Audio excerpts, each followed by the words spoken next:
cells. So what point are you making with this? Okay, so they use 13.1 micrograms per liter. Yeah, of THC. And they showed that the only thing that people with that much marijuana showed was an increase in weaving within their lane that was similar to those with a 0.08 breath alcohol concentration, the legal limit. In most states, that's not true. It's legal that's the legal limit in every state. But they said the alcohol people failed all of the other criteria that they used. So that's the only study that shows that you have to have a lot of pot. Is that a lot? I don't know. I'm assuming it's a lot. I don't know either. It's hard. Damn it. I don't know what the thing is. Milliliters, liters. I wish I was better at math. Where's our engineer? We usually have our engineer friend that he's on administrative leave. No, not that engineer. A real engineer. He can do it. You think he can do unit conversions? I think he could. Uh-huh. Let's see.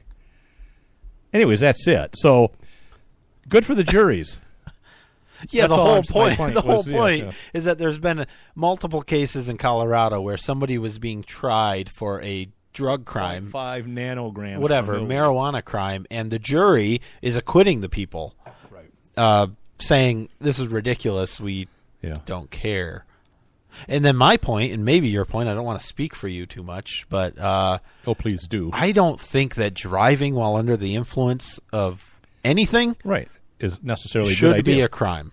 Oh, it shouldn't be a crime? I also don't think it's a good idea. Okay. But I also don't think it should be a crime in and of itself, because driving under the influence of something does not cause harm by itself. There's no harm caused there. Right. When you cause harm, then we can talk about whether that rises to the level of a crime. Well, you could never be on a it is. police and fire board in Michigan. I can tell you that with that kind of attitude. That's true. Because you just don't support the laws of the country.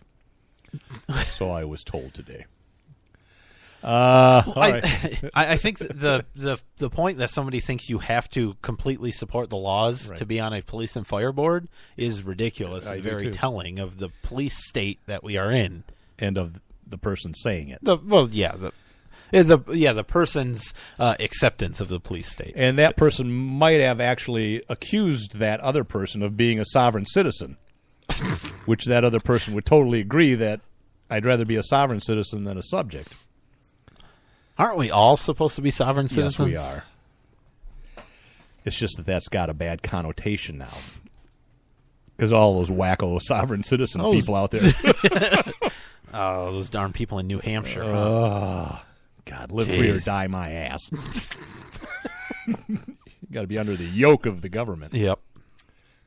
I like my yokes. I love yoke. Keep the whites. Give me the yoke. All right, Buffalo, New York. This is a great idea. It's kind of a toy gun buyback.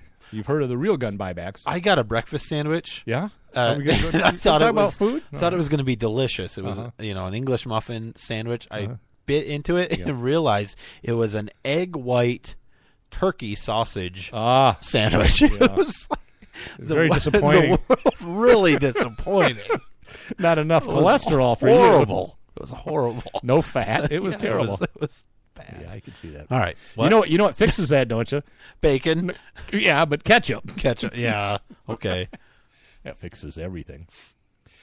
All right. So let's see. This was Buffalo, New York. Some stupid group with an acronym called Fathers, which is even dumber. We want to keep toy guns out of kids' hands. Oh, yeah. To prevent them from getting their hands on real ones. Because whenever you put in a child's hand, that's what he feels comfortable with. All right. That's why I always stayed away from Uncle Bill. Yeah, because when you put a toy gun in the hands of a kid at an early age, when they get a little bit older, they're going to want the real thing. That's what Uncle Bob said. But here's the deal. I think that's great. Yeah. If when the kids get older, they want the real thing. There's nothing wrong with that at all. Well, let's see. What does fathers stand for? I don't know. They had this terribly written. They had a lot of acronyms and then didn't define them. Yep, that's true. Let's see. Lane, this guy that's father, is encouraging parents to give up their kids' toy guns this Christmas and exchange it for something better. Put something in their hands that Oh, this was a. Oh no, that's the other guy. What? So he's a. Oh, Daryl Scott. He's the outreach supervisor for Snug. I'll tell you what that means in a minute. But he says they need to get something like a book or a football, something that they can better make them what?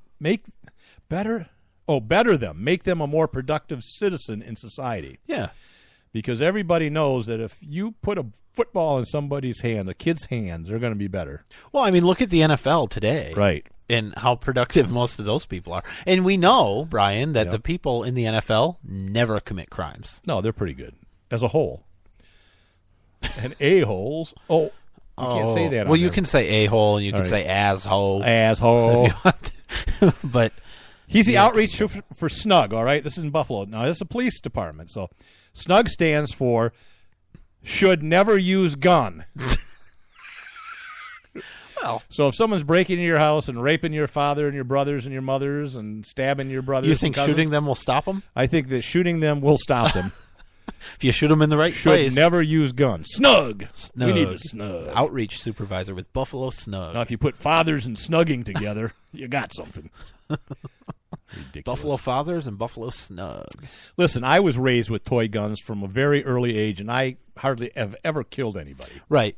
Well, they also pointed out that, well, when they start to get older, then the kids start to, like, cut off the orange tip, and then they use it. Start using crimes. Use it in a crime. Yeah.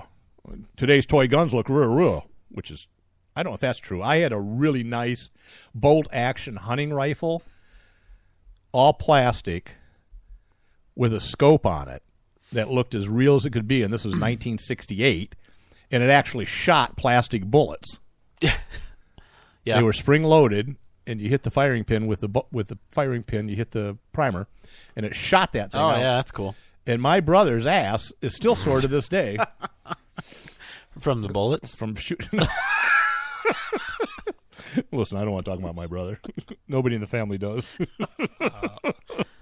This is a family show, Brian. I don't know where you were going. All right.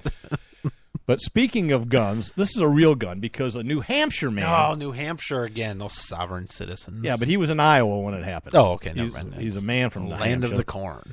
He's hunting pheasants in Iowa, and he was shot in the back when a hunting dog stepped on the trigger of a shotgun lying on the ground nearly 22 yards away from the man, causing the gun to fire.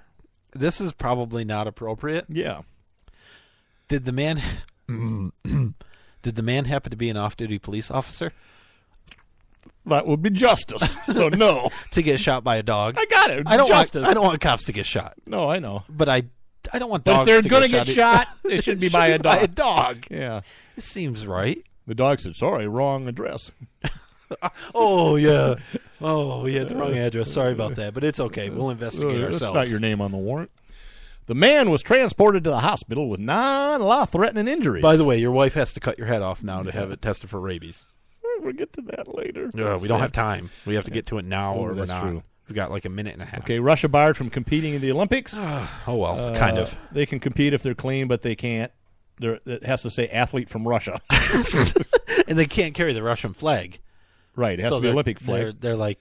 Former South Carolina police officer Michael Slager, the one that shot the guy in the back. Remember that video from a year or two ago? The guy running away, shoots him in the back. He gets 20 years in prison. Well, that's probably good. That took a long time. Yeah, it did. But that's good. All right, well, we can wrap her up. Oh, man, I wanted to talk about the... Dog? Well, I didn't want to talk about it. It's sickening, and I couldn't even watch the video. So a pit bull or a mix of some type of It's not important. Dog bites a woman. Cops come to the guy's house, accusing him of his dog biting the woman, and apparently it did.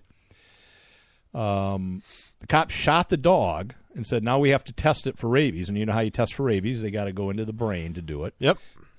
And so they sort of made him, not giving him a lot of choices, but said, you need to cut off your dog's head and send it into the county health department so it can I'm doing it Georgia. It was down in Georgia. Yeah.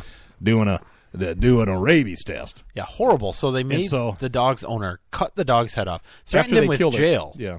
They killed it in front of him, made him cut the head off. and it was horrible. It was live streamed on Facebook. Well, because he was recording the incident, which was good. But oh my god, good news is the sheriff isn't happy. No, we'll see if anything happens. Last I knew, the officers involved were still working. Yeah, they have. But may be put on administrative leave if they continue the investigation. So we are out of time. Yes, we are. Good news is we'll see you next week. Bye bye.